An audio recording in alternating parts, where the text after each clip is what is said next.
Shalom saudara yang dikasihi oleh Tuhan. Ketika Tuhan Yesus mencelikkan mata rohani kita baru menyadari bahwa kehidupan rohani itu berbeda jauh dengan kehidupan jasmania. Di mana kehidupan jasmania tidak dapat menembus kehidupan rohani. Dan kehidupan rohani itu semata-mata karena pemberian dari Tuhan Yesus kepada kita. Kita bersyukur kita memiliki hidup rohani di dalam Roh Kudus. Salam jumpa dalam program Tuhan adalah Gembalaku. Pada umumnya setiap orang memiliki sebuah kesadaran bahwa dia bukanlah seseorang yang dapat melakukan segala perkara.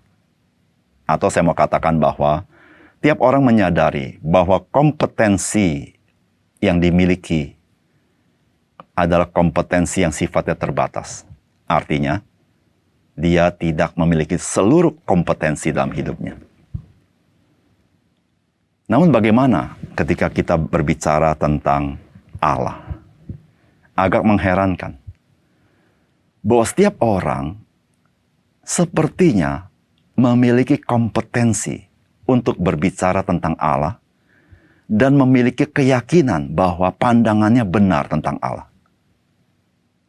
Padahal, setiap orang sadar, dia tidak punya kompetensi untuk segala hal. Namun heran, ketika berbicara tentang Allah, hampir semua orang merasa pandangannya benar tentang Allah. Demikian juga dengan perkara rohani. Ketika orang berbicara perkara rohani, maka orang tidak pernah berpikir bahwa dia tidak punya kekuatan untuk berbicara masalah rohani atau untuk bisa menghidupi kehidupan rohani.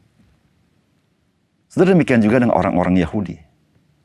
Orang-orang Yahudi dengan keagamaannya, dengan perbuatan-perbuatan keagamaannya, mereka berpikir mereka bisa masuk dalam kehidupan rohani. Saudara yang kasih dalam Tuhan, kehidupan rohani tidak dapat dilakukan dengan kekuatan lahiriah manusia. Termasuk dengan perbuatan-perbuatan yang kelihatannya sangat agamawi. Saudara, mari kita membaca firman Tuhan dari Yohanes pasal 4 ayat 25 sampai 30. Jawab perempuan itu kepadanya, "Aku tahu bahwa Mesias akan datang yang disebut juga Kristus. Apabila ia datang, ia akan memberitakan segala sesuatu kepada kami." Kata Yesus kepadanya, "Akulah dia yang sedang berkata-kata dengan engkau." Pada waktu itu datanglah murid-muridnya, dan mereka heran bahwa ia sedang bercakap-cakap dengan seorang perempuan. Tetapi tidak seorang pun yang berkata, "Apa yang engkau kehendaki?" atau "Apa yang engkau percakapkan dengan dia?" Maka perempuan itu meninggalkan tempayannya di situ, lalu pergi ke kota dan berkata kepada orang yang di situ, "Mari lihat, di sana ada seorang yang mengatakan kepadaku segala sesuatu yang telah kuperbuat. Mungkinkah dia Kristus itu?" Maka mereka pun pergi keluar kota, lalu datang kepada Yesus. Saudara yang terkasih oleh Tuhan, apa yang kita baca dari firman Tuhan pada hari ini, terjadi sebuah perubahan topik di dalam percakapan antara Tuhan Yesus dengan perempuan Samaria.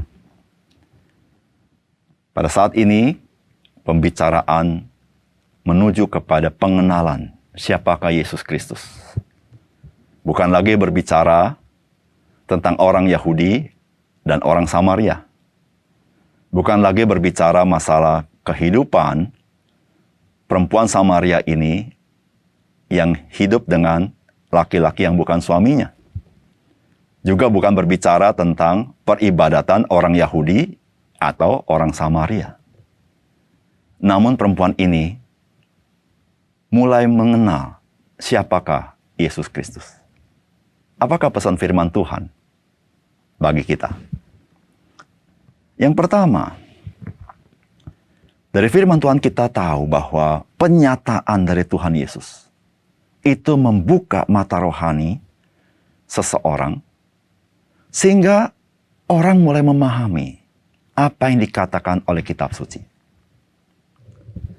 Saudara, firman Tuhan berkata begini, jawab perempuan itu kepadanya, aku tahu bahwa Mesias akan datang yang disebut juga Kristus. Apabila ia datang, ia akan memberitakan segala sesuatu kepada kami. Kata Yesus kepadanya, akulah dia yang sedang berkata-kata dengan engkau. Saudara, perempuan Samaria adalah seorang yang tahu kitab suci. Namun pengetahuan dia akan kitab suci tetap membuat dia tidak bisa melihat akan siapakah Mesias itu. Meskipun dia tahu bahwa kalau Mesias datang, dia mempunyai pengetahuan yang supranatural. Hal-hal yang tidak dapat diketahui oleh manusia, Mesias akan memberitahukannya. Dan saudara, luar biasa. Ketika perempuan itu berbicara mengenai kitab suci yang menunjuk kepada Mesias, maka Yesus berkata, akulah dia yang sedang berkata-kata dengan engkau. Saudara, seluruh kitab suci di dalam perjanjian lama berbicara tentang Yesus Kristus. Dan hanya Yesus Kristus yang membuat kita mengerti, memahami akan firman Tuhan. Saudara, 2 Korintus pasal 3 ayat 14 berkata begini. Tetapi pikiran mereka telah menjadi tumpul, sebab sampai pada hari ini selubung itu masih tetap menyelubungi mereka. Jika mereka membaca perjanjian lama itu tanpa disingkapkan, karena hanya Kristus saja yang dapat menyingkapkannya. Saudara, perjanjian lama tetap menjadi sebuah misteri yang tertutup. Karena perjanjian lama adalah firman Allah yang sifatnya supranatural, melampaui. Sehingga pikiran manusia tidak bisa mencapainya. Dan bagaimana seseorang itu bisa mengerti apa yang ditulis di dalam perjanjian lama? Yaitu ketika dia melihat kenyataan yang direalisasikan di dalam diri Yesus Kristus. Disitulah orang ketika mengenal Yesus dan dia kembali kepada perjanjian lama, dia mulai mengerti apa yang dikatakan perjanjian lama sesungguhnya sedang berbicara tentang Yesus Kristus. Saudara yang kasih dalam Tuhan, mata rohani kita bisa dicelikan hanya oleh Tuhan Yesus. Ketika saudara dan saya mengenal Yesus, maka saudara baru bisa melihat betapa ajaibnya firman Tuhan yang dikaruniakan kepada kita. Dengan demikian, kita mengalami kelimpahan, kekayaan firman Tuhan itu dalam hidup kita. Kita menjadi bersukacita ketika kita merenungkan firman Tuhan. Karena kita akan melihat keajaiban firman Tuhan itu. Yang luar biasa. Yang melampaui akal budi kita. Di dalamnya kita menemukan kasih Tuhan, kebaikan Tuhan, rencana Tuhan, dan keselamatan, keindahan Tuhan dalam hidup kita. Yang kedua, setelah firman Tuhan memberitahukan kepada kita, perubahan hidup itu terjadi ketika kita mengenal Yesus Kristus. Firman Tuhan berkata, maka perempuan itu meninggalkan tempayan di situ, lalu pergi ke kota dan berkata kepada orang-orang di situ, mari lihat, di sana ada seorang yang mengatakan kepadaku segala sesuatu yang telah kuperbuat. Mungkinkah dia Kristus itu?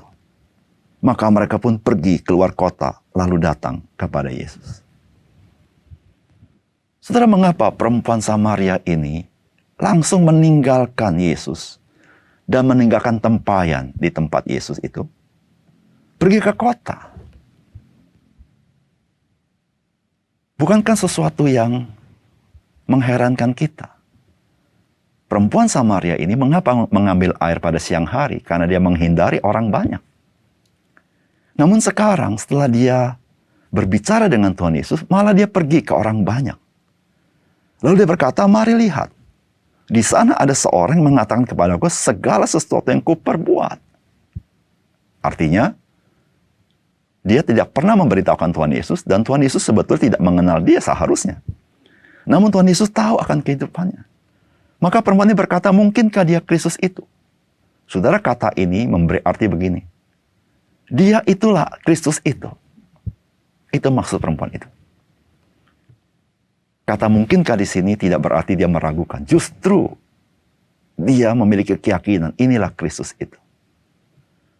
Saudara yang kasih dalam Tuhan, perempuan Samaria ini mengalami perubahan hidup yang luar biasa. Dia tidak lagi terkungkung oleh masalah sosialnya. Dia tidak lagi terikat oleh masalah hidupnya, pergumulan hidupnya, ketika dia mengenal siapa Yesus. Namun justru sekarang hidupnya telah menjadi berkat bagi orang lain. Dia boleh menjadi saksi Kristus. Kenapa? Karena ada kekuatan dalam hidupnya, ada kuasa dalam hidupnya, ada sukacita yang melimpah itu. Karena dia mengenal Yesus. Saudara yang kasih dalam Tuhan, kita seringkali terkungkung dengan pergumulan hidup kita, permasalahan hidup kita. Sehingga kita berkata, saya tidak bisa efektif dalam hidup saya. Saya menghadapi banyak kesulitan, banyak hambatan. Saudara yang kasih dalam Tuhan, ketika saudara dan saya mengalami Yesus Kristus, mengalami kuasanya, mengalami kasihnya, dicelikkan mata rohani kita. Saudara-saudara, kita bisa menjadi seseorang yang tidak lagi diikat oleh pergumulan kita sehingga kita tidak bisa memuliakan Tuhan. Kita bisa melakukan, menjadi berkat bagi orang lain, meskipun kita masih dalam pergumulan. Karena ada kuasa Roh Kudus, ada pertolongan Tuhan, ada penyertaan Tuhan. Sehingga di dalam segala perkara yang kita hadapi, kita bisa seperti perempuan Samaria ini. Dia terus bisa menjadi berkat, menjadi saksi Tuhan. Meskipun dia masih ada pergumulan dalam hidupnya. Namun dia mengalami campur tangan Tuhan. Saudara yang kasih dalam Tuhan, sudahkah saudara mengalami Yesus Kristus dalam hidupmu? Sehingga engkau menjadi seorang yang lebih daripada orang-orang yang menang dalam hidupmu. Mari kita berdoa. Bapa surga, terima kasih untuk firman Tuhan. Kami bersyukur bahwa apa yang Tuhan berikan kepada kami, itu melampaui segala pergumulan kami. Sehingga ya Tuhan, hal itulah yang membuat kami menjadi orang-orang penuh pengharapan, penuh semangat, dan tetap efektif sebagai orang-orang percaya. Yang tidak menjadi putus asa, namun memiliki hidup yang baru itu ya Tuhan. Dan kami tahu ya Tuhan, hidup baru kami tidak berarti hidup kami jadi lancar. Hidup kami menjadi mudah. Kami tetap menghadapi kesulitan-kesulitan. Namun kami memiliki cara pandang yang berbeda. Cara hidup yang berbeda. Yaitu hidup yang dikuasai oleh kuasa Roh Kudus. Karena ada penyertaan Tuhan Yesus dalam hidup kami. Terima kasih Tuhan. Jadikan kami saksi Tuhan di tengah dunia ini. Dan kami yang saksi Tuhan, kami haruslah menjadi orang-orang yang mengalami Yesus Kristus dalam hidup kami. Sehingga kami dengan sukacita dan semangat boleh memberitakan kabar baik. Terima kasih Tuhan. Dalam nama Tuhan Yesus kami berdoa. Amin.